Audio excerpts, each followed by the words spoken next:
Hello, everyone. Welcome to today's webinar on utilizing the Google Grant for GivingTuesday and Year-End campaigns.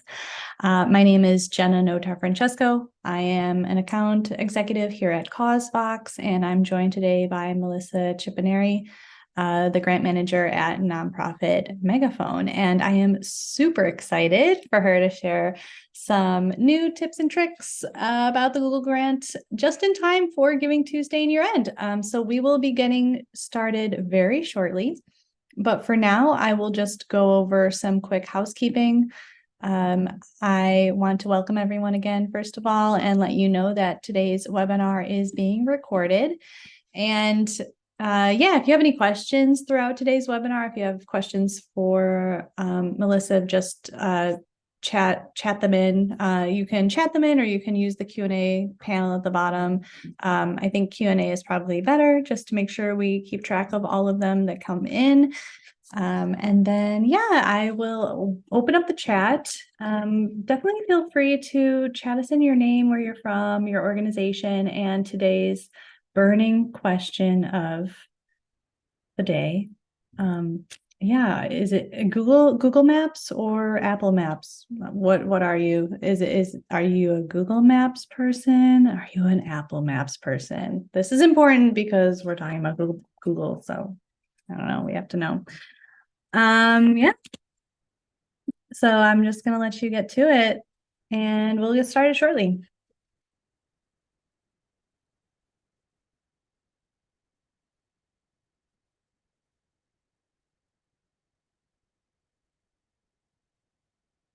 All right, I don't want to waste too much time, but we are still early. It is only 1 minute after the hour. Jennifer, Google Maps for sure. Yeah. Hi, Andrea. Welcome. Always Google Maps. Good to know I'm not alone. Awesome.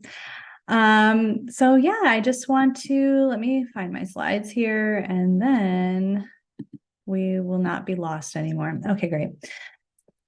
We'll just reach out to Google somewhere. Oh no, I'm a Google Maps person. So funny. It's okay. There's a support group for you. I think it's the next webinar. No worries. Hi, Anita from Nigeria. Wow. Ashley from Steps in Texas, Google Maps as well. Yeah, I don't know. We have to reach out to Apple and get them doing something about their marketing for this whole app, but we'll get there.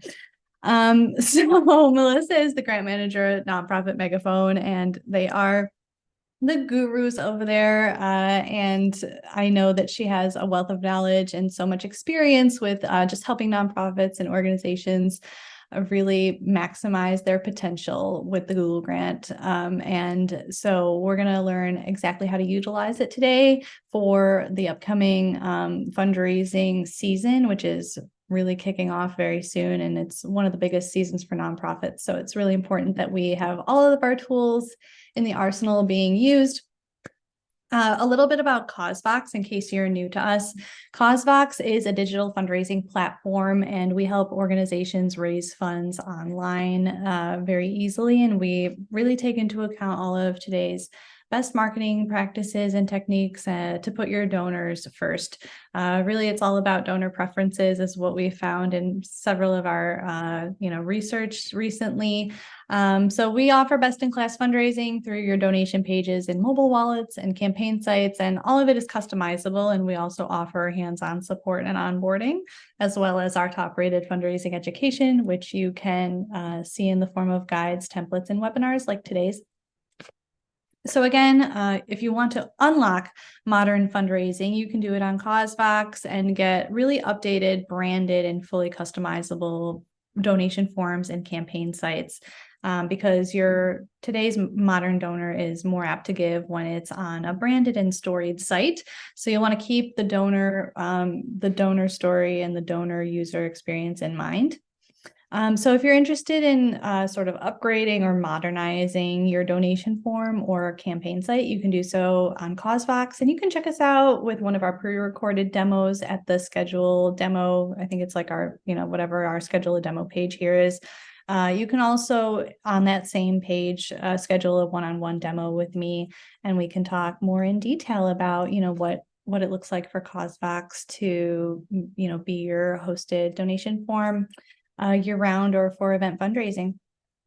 And with that, I'm going to stop sharing so that Melissa can go ahead and share her screen. I'm going to let her take it away. Hello, thank you so much. I really appreciate that warm introduction. Let me share my screen here. I feel like I should apologize for being an Apple Maps person. Maybe it's because I have an iPhone and it just makes it a little bit easier, but it feels wrong looking at all the people here that are Google Maps people. But welcome. I appreciate you being here today, taking time out of what I know is a very, very busy schedule for nonprofits. I wanted to introduce myself. I am Melissa. I am a grant manager at Nonprofit Megaphone, where we really specialize in working with nonprofits and helping them manage their Google grant. And I am accompanied by Abby James, who is my colleague.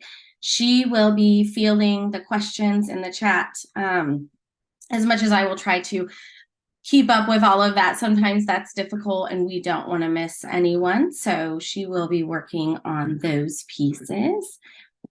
Let me pull that up just in case though, and have those open. So today we're going to talk a little bit about the grant, what it does, how it functions, how you can apply for it, and also how to capitalize on the upcoming giving holidays that are quickly approaching. I can't believe that we're already talking about all of this. So we'll get started. Let's see here. There we go. So the Google Ad Grant is $10,000 a month indefinitely for qualified 501c3s to build brand awareness on Google, to introduce new or fairly new users to your organization. The $10,000 a month is wonderful because there is an auto renew. Once the month ends, it just starts back over at that $10,000 ad credit, which is extremely beneficial for most organizations when you think about a $10,000 advertising budget that can be virtually unlimited. So it's wonderful to see it renew every single month to help you build your brand on Google. There we go. Sometimes my Apple mouse, I might get in trouble for that as well, gets a little sensitive. So when a user types something into the Google network, it's really all about intent. It's different than a lot of social media marketing in that you're really focusing on what is a user typing in and how can we capture that.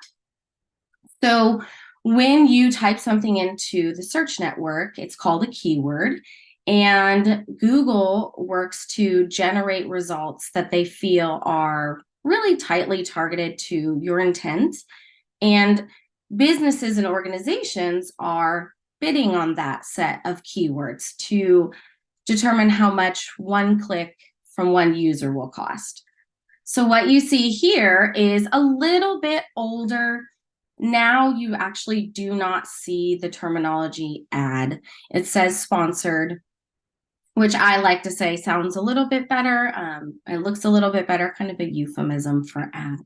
But what you see here is one of our organizations actually in one of our ads where they are top ranked in the search results. What's great is they're above that organic search result bar, which we know that nowadays people just are not scrolling. So getting up there, getting in those top search results, that's wonderful for any organization in order to really be top of mind for the user as they search for something in that space. So there are a few things. The Google grant is helpful in a lot of ways. Different organizations have different missions. They have different things that they're looking for from users, from supporters. So the Google grant obviously drives awareness.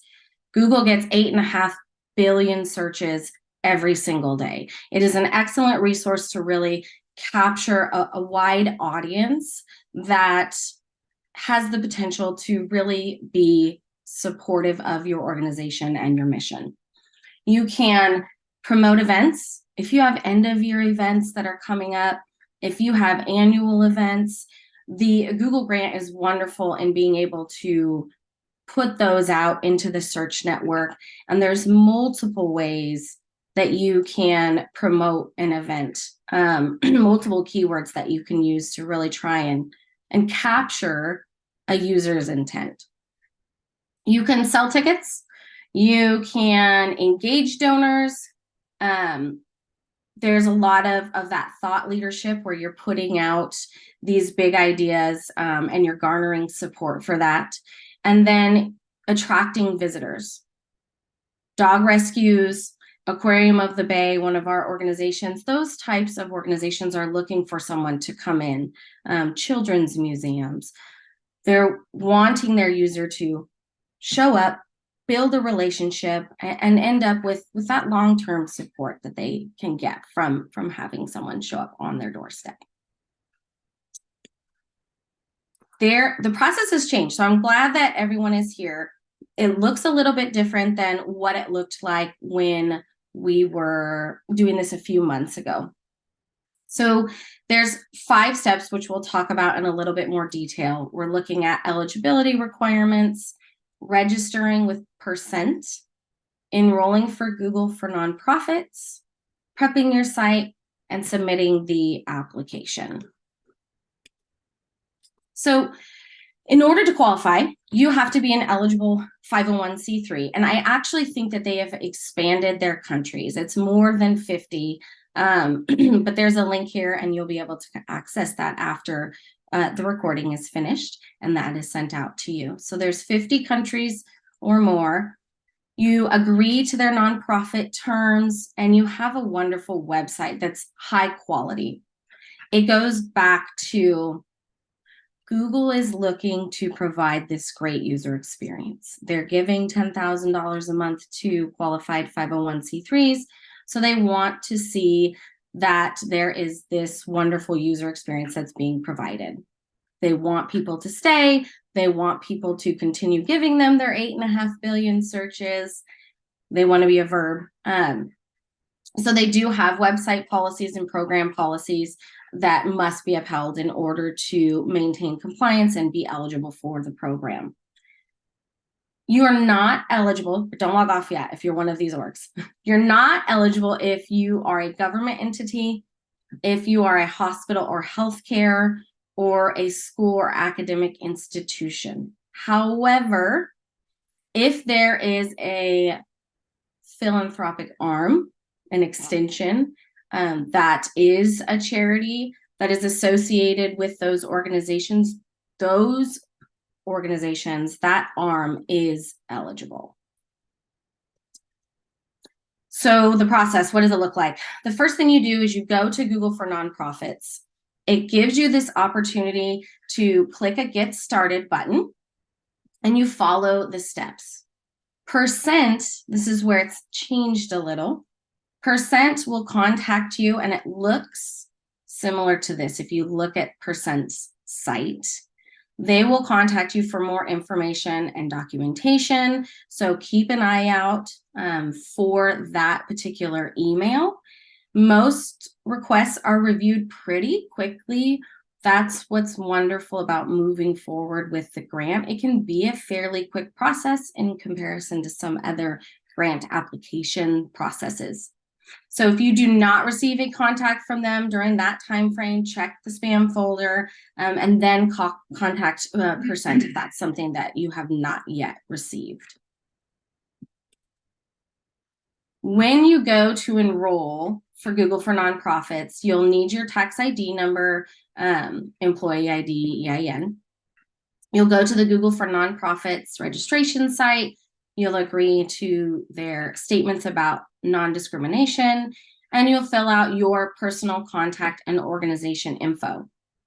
One thing that we always advise is use an org box or a general email, because as we all know, people, they come and go from organizations. And so having something that's more general and easily accessible for other members of the organization is very helpful.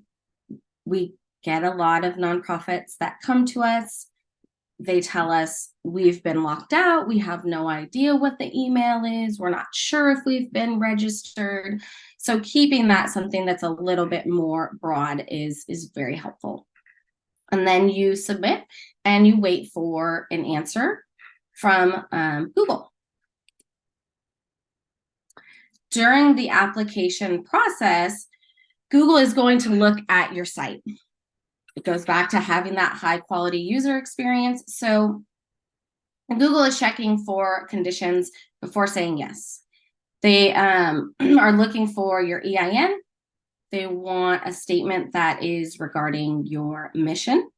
They want your site to be HTTPS, so secure. And then optimize your site. Look for landing pages and content that's high quality. We generally know that having about 10 landing pages or so that are really focused outward. They're broad, mission adjacent landing pages. Having a quick load time, that also helps you be competitive in search results. Being easily navigated. It makes sense. It's clear. We understand how to get from one place to the next. And also being mobile friendly. Nowadays, a lot of people are looking for things on their phone. So being mobile friendly is extremely helpful as far as being optimized, but again, being competitive in those search results. If you're going up against another organization, bidding on the same set of keywords, and you're mobile friendly and they are not, that mobile friendly aspect can really be helpful for you. Let me see, I'm trying to keep up. I see new messages. All right, so the next step is submit the application. So your Google for Nonprofits is a dashboard. And within that dashboard is where you're going to navigate to find the application for your grant. So you log into your Google for Nonprofits. Once that's up and ready to go, you go to the product section and you click on Get Started under the Google Grant. You fill out the form and submit it. You exit and return to Google for Nonprofits page, and then you click the checkbox and hit Activate to submit your application.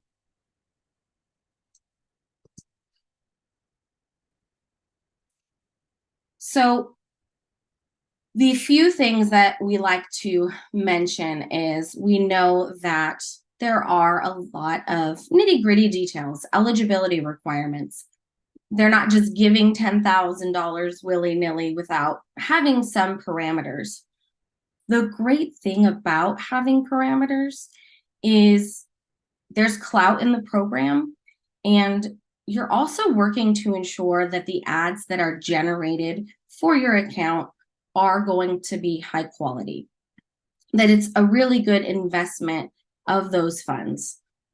One of the things that you must maintain is a click-through rate that is 5%. That means when you show up in search results, are people clicking on your ads? So it's clicks on ads over impressions. That math problem, I used to teach English for a living. So with that math problem, it has to equal 5%. The industry average is about 3. There isn't a requirement with paid ads because Google, it's not Google's money, so it's out of pocket, not a big deal. But the 5% shows that you are generating relevant, high quality ads that people want to click on. So it helps with that. The ads must only link to the website domain that was approved in the application process. If you have additional domains that you have associated with your 501c3, you can work to get additional domain approval at some point and run ads to those. There'll just have to be a clear connection between the two of those. The ads that are created must reflect your mission, the mission that was approved during the process.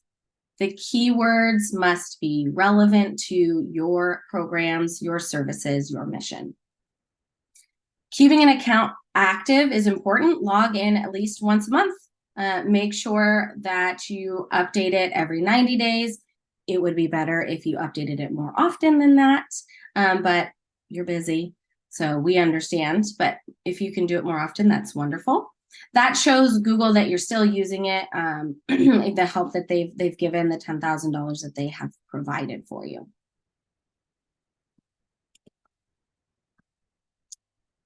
All right, just keeping track of the chat there. So as you are putting together and configuring what your Google Grant account will look like, you find it's called a campaign tab. A lot of people who are in marketing use the term campaign a little bit differently.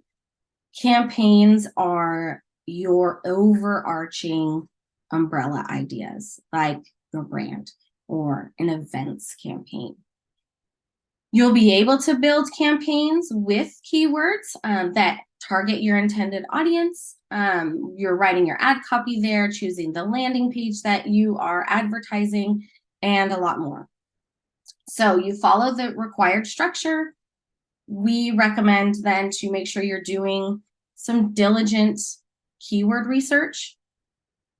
Don't use overly generic keywords. What that means is sometimes it's great. You look when you're doing your research and you type in a long-tailed keyword and there's tons of search volume, which is great.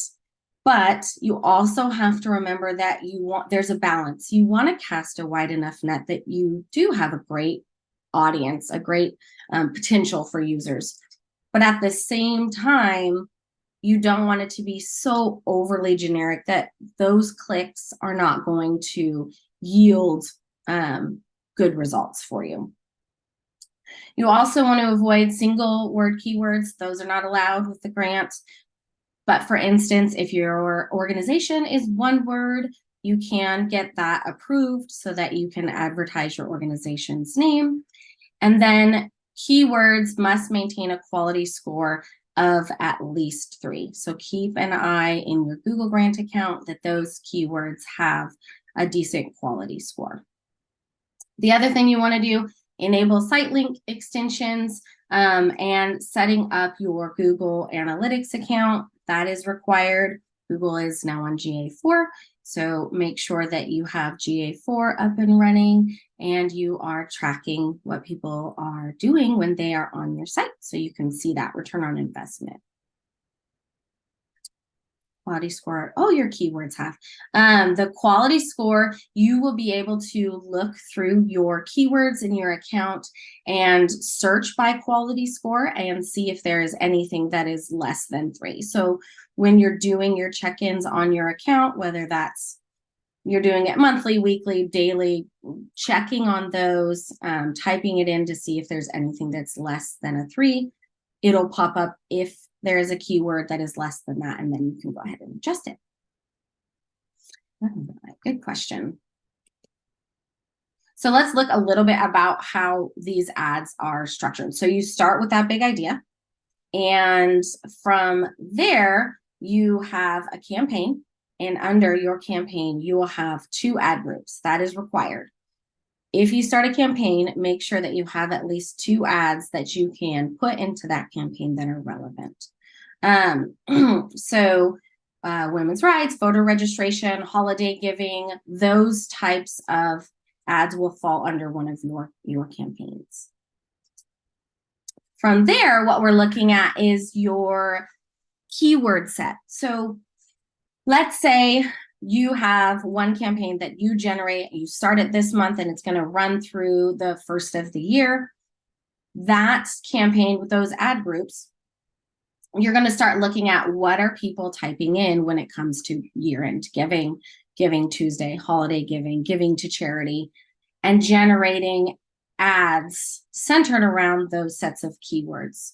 So you can see one ad here is Giving Tuesday. Some of the keywords that fall under that ad, what people are actually typing in: Giving Tuesday 2023, donations for Giving Tuesday, best nonprofits for Giving Tuesday. Those are what people will actually be typing in order to see your ad in Google. And you can see the same over here. Holiday giving, that's the ad. The actual set of keywords: holiday giving, holiday donations, where to donate this holiday, are all excellent keywords that you can use to capitalize on the upcoming giving. Make sure I'm keeping up with that. So a younger account, it takes time to build out an account. So we start with a few really great campaigns, and then underneath those, you start generating your actual ads. But once the account becomes more mature, you're adding in more keywords, you're really able to capture quite a significant audience. The reason to build out an account pretty significantly is it's going back to user intent. So if we're trying to capture the ways that someone might be typing in a set of keywords that are in your space, building out an account can help you capture various intent as you build out that account. Yeah, this one would be quite significant, but it looks really good. Have several ad groups, and underneath those ad groups, remember, are keywords. So, okay, let's go. What's on your landing page? This is one where I have a lot of conversation with nonprofits centered around this concept. When you are generating a set of keywords and you're making actual ad copy, that's what people will see in Google. You want to ensure that your ad copy and your keywords are tightly targeted to the landing page that user will go to. There's several benefits to that. One, it helps you be competitive in search results because Google can go through and crawl your ad copy, your keyword list, and your landing page and say, yep, these are very, very closely related. The other benefit is you're giving a good user experience. Yes, Google likes that, but so will your user. You want to be able to give them that positive experience once they get to your site because you want them to do something important, sign up for a newsletter, make a donation. You want them to build that bond. And so if they're brought to your page and they see that it is relevant, that is the start of having a good relationship with those users. You also want to make sure that it is quick and easy to navigate.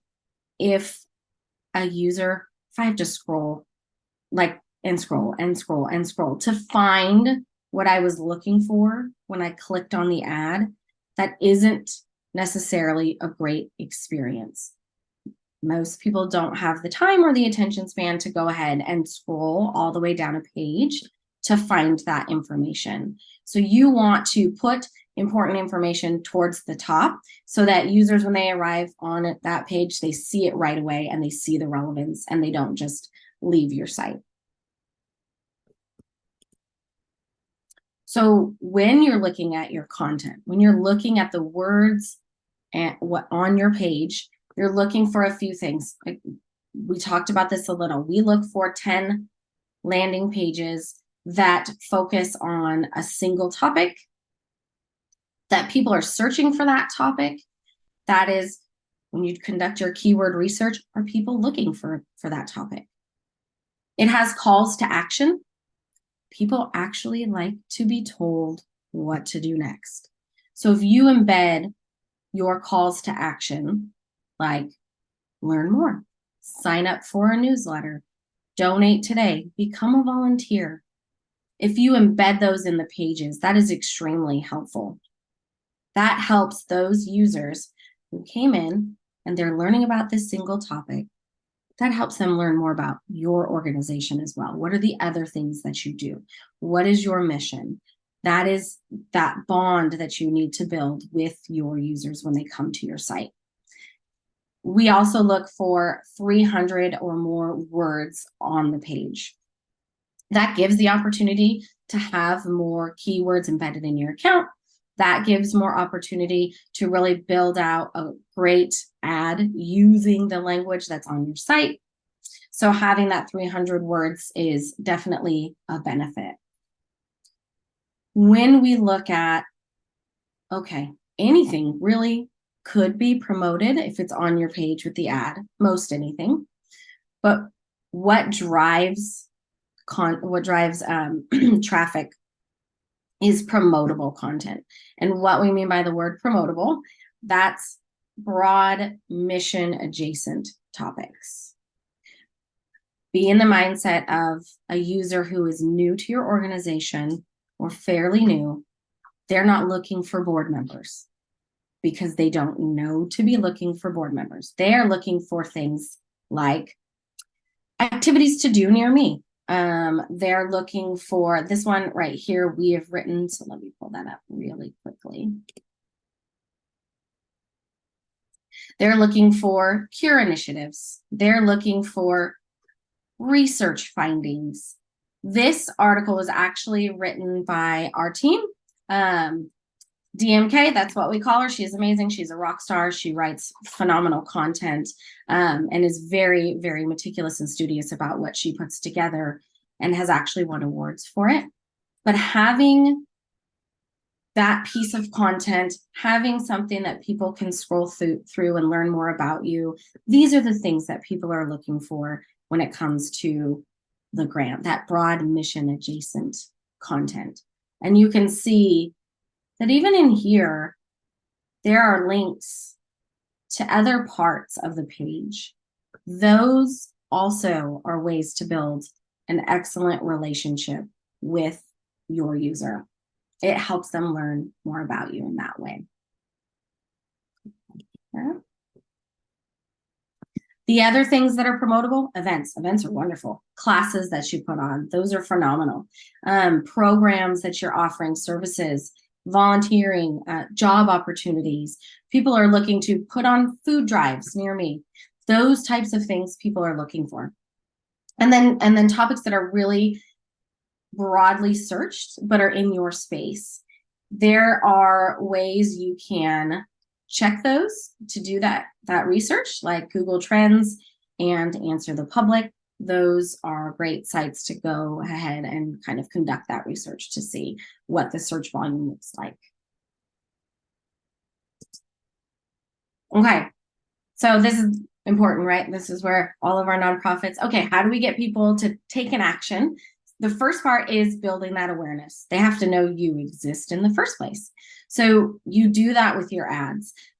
The Google ad grant is great for people who don't know anything about you, but they are looking for something in your space.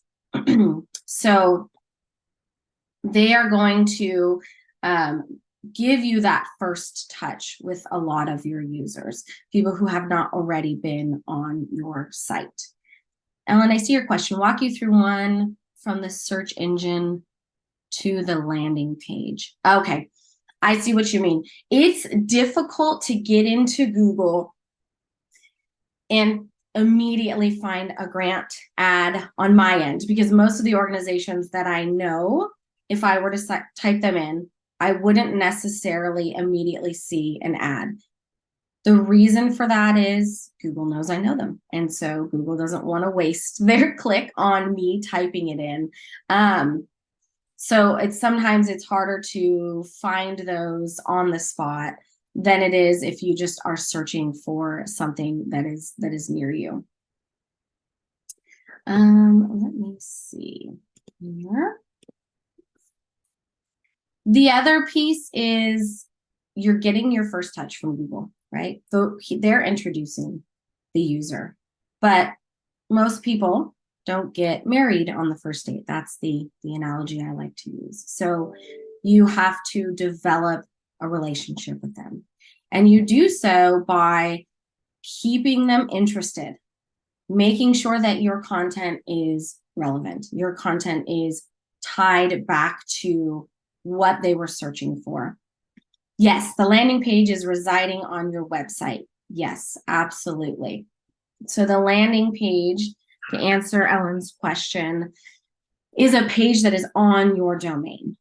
Sometimes it's different blog pages. Sometimes it's different calendars. So that's what I mean when I say landing page. That's a great question. So those landing pages should be dedicated to the different types of people that you're really looking to advertise to. A donator, someone who's going to sign up for a job or a volunteer opportunity, looking at what type of person would be brought to this particular page, and then working to keep them there with relevant content. The other thing you're looking at is, are they clients? Are they donors? Are they sponsors? Are they volunteers? How do you want them to feel? That will inform how that page is put together. You're looking at your tone. How are you coming across to the user? What emotions are you trying to get out of them? And then what do you want them to do? So when you're building the content, you are looking at your tone and thinking about, if I were a user, how would I feel on this page? And then at the same time, you want them to take some sort of action. So do you have calls to action on your actual page that navigate them to where you want them to be? Donations, newsletter signups, a volunteer opportunity. Are those also on your page? Again, because people actually like to be told what to do, which is very surprising, but they do. It's helpful for them in guiding them in that way. When you're creating a call to action, you want it to be strong. Join our mailing list, get involved, donate here. Using that clear call to action tells those customers, those clients, those users what they can expect if they click on it, and encourages them to go and do that particular thing. The other thing that you're looking at is actually getting the conversion. So when your website is, when you're looking at it, you're looking at your content, is it going to provide a great experience? Sites that are easy to navigate, sites that look nice, they look up to date, they look informative, those tend to get more of the conversions that you're looking for. So how do we get these visitors to become engaged visitors, and then do the action like subscribe or sign up? How do you get them there? So a small ask like subscribe to our newsletter. Sometimes that's easier. Things like newsletters, those are wonderful ways to build a relationship, to build credibility with the user. Instead of maybe immediately asking them for a donation, you can work through something that is more small in terms of the burden that you're putting on the user. So people in the advocacy stage, okay, they have become aware. They're engaged with your site. They navigate around. They're learning about you. They're interested in your organization and what you do. Okay, they've subscribed. They've completed an action, and they have become a supporter. They have grown and they trust you. That's really important. Again, you don't get married on the first date because you don't know the person. You don't trust them. So you've built that relationship. Keeping people engaged, using things like emails, email lists to keep you top of mind is a really great way to build that long-term relationship with them. And then making sure that you share your successes and what you need as you progress throughout the year. Again, going back and capitalizing on the end of year giving, that will help you overall in getting the support that you need for your mission. Okay, know we've had some questions and we've kind of gone through these. Is there, let's see, Ellen, yes, you are. Ellen had asked, so you're creating an interesting link. when you talk about a link, if you're referring to the link that you put in the ad that people will click on, yes, you want to create a relevant, attention-grabbing ad so that when someone clicks on that, or that gives them the opportunity, the desire to click on it. Your site, again, goes back to having relevant content, being quick, being easy to navigate. Those pieces are where that interesting term will come in, that user experience will come in. Any other questions? Well, I'm glad this will be helpful. I'm going to scroll back through, but I'm sure. Yeah, thank you so much, Melissa, for all of this very succinct and like easy to digest info. Yeah, if anybody has questions, we have time until 2:00, so we're done early. But yeah, you have Melissa here, so definitely try to brainstorm some questions if you have any. Let's see. About eligibility, yes. I'll wait for that to come through. So for somebody who like has never started an account, like what would be your number one tip for getting started? The number one tip for getting started, that's great. I would look at building campaigns that are foundational initially. I know a lot of us, we want to dive right into very specific aspects on our site, but you're looking to start allowing Google to learn about you. And a really great way in doing that is having things like your brand and building out your brand and your mission and sharing those things with people so that you do have this kind of wide net that you've cast for users to find out more about you, and then narrow it as time goes along. That would be my number one. Gotcha. Yeah, thanks for clarifying that sort of bigger picture idea. Yeah. New website design on the platform. We have, that depends. We have at Nonprofit Megaphone worked with a lot of organizations that go through changing out their website design, reorganizing their content.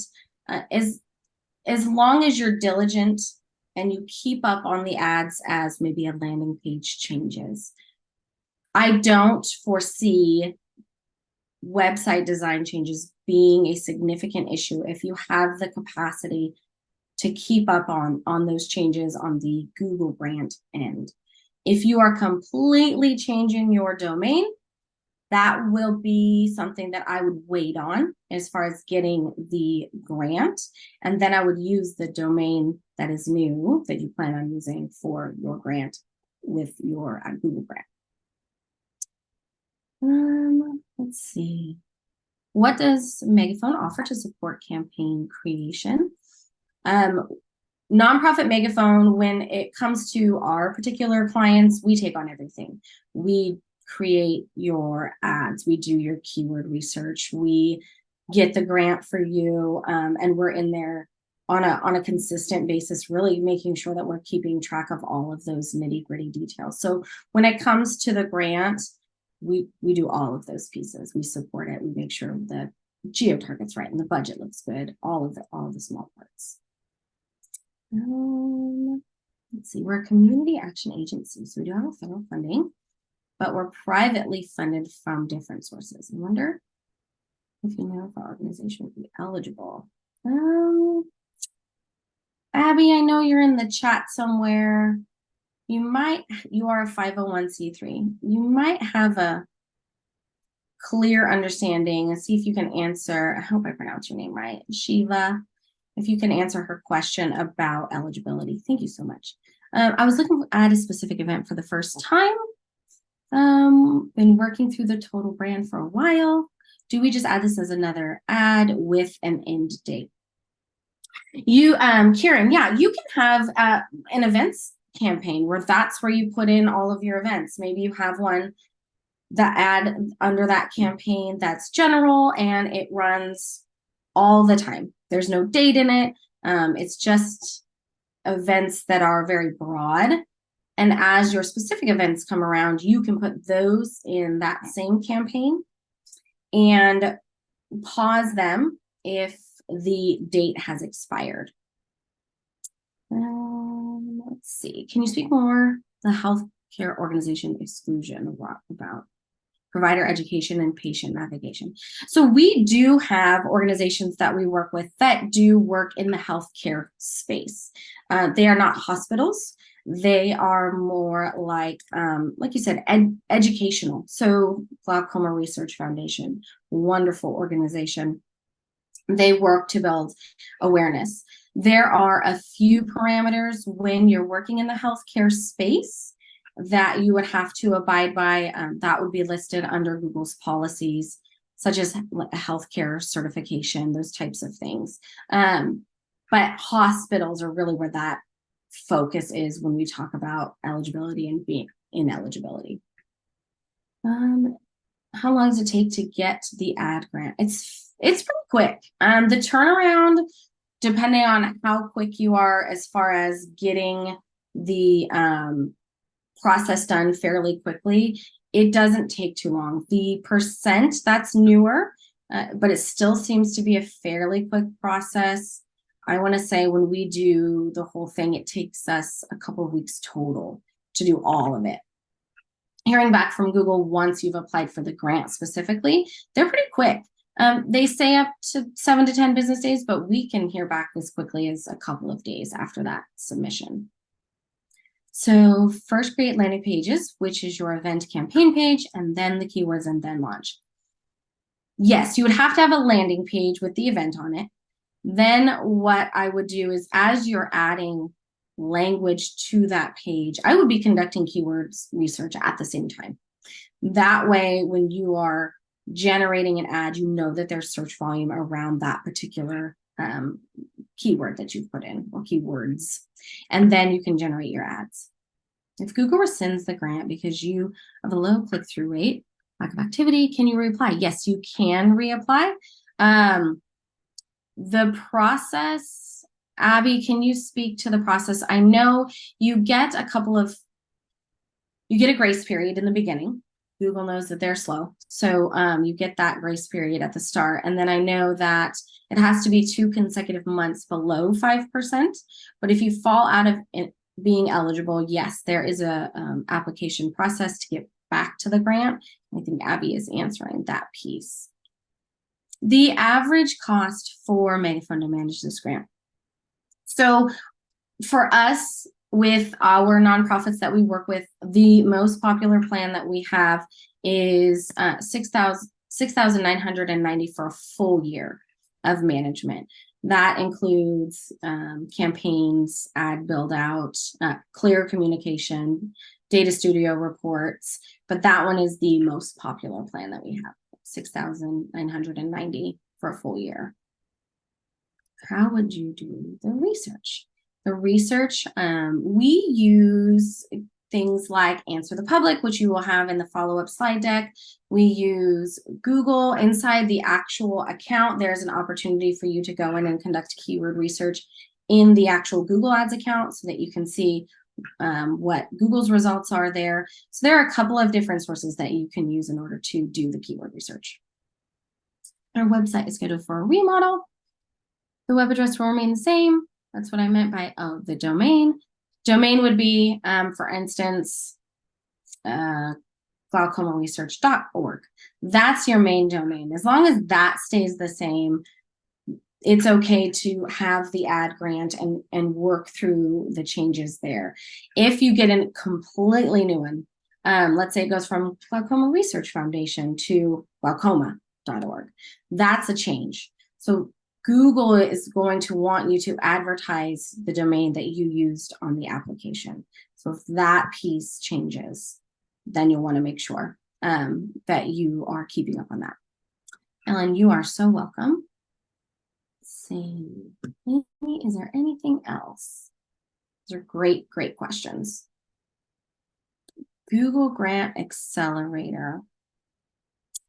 I personally have not, but that doesn't mean that Abby hasn't. She might know. Abby, if you've heard of Google Grant Accelerator, and you can chime in and see. Personally, I don't, unless it's been named something else. Google does change its mind and renames things quite often. So keeping up with that is very important to make sure that you are on par. But that one I'm not sure of. That's a good question. Yeah, a lot of really great questions. Yeah, I'm hopefully everybody will get up and running with this pretty soon. So Yeah, yeah, any last thoughts, Melissa, before we let you go? And so glad you asked, because yes, there's one.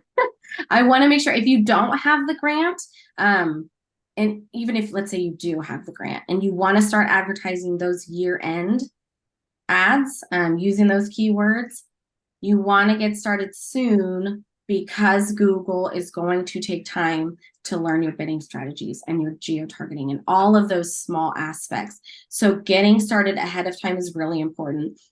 You're not going to see the same traffic if you go in the week before Giving Tuesday and advertise for it than you would if you started at the end of October, beginning of November.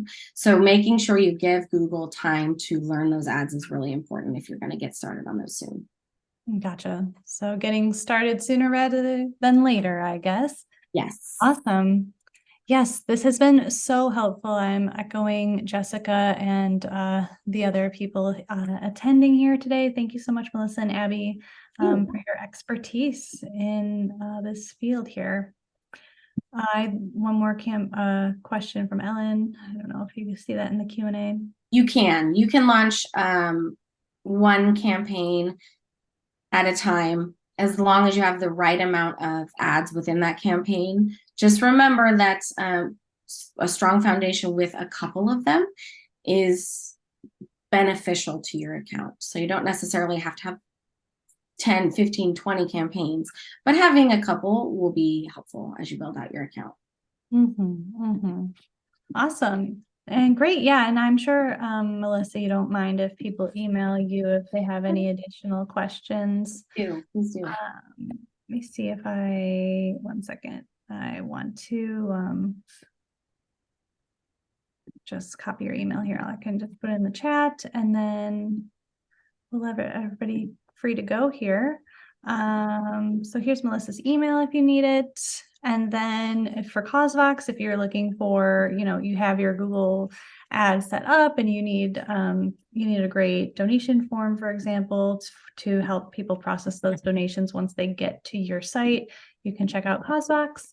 And other than that, we'll be looking forward to seeing you all again at our next webinar next week, actually, on branding your donation page. So yeah, we'll see y'all back then. And I hope you have a great rest of your day. Thanks again, Melissa and Abby. Thank you. Thank you, everyone.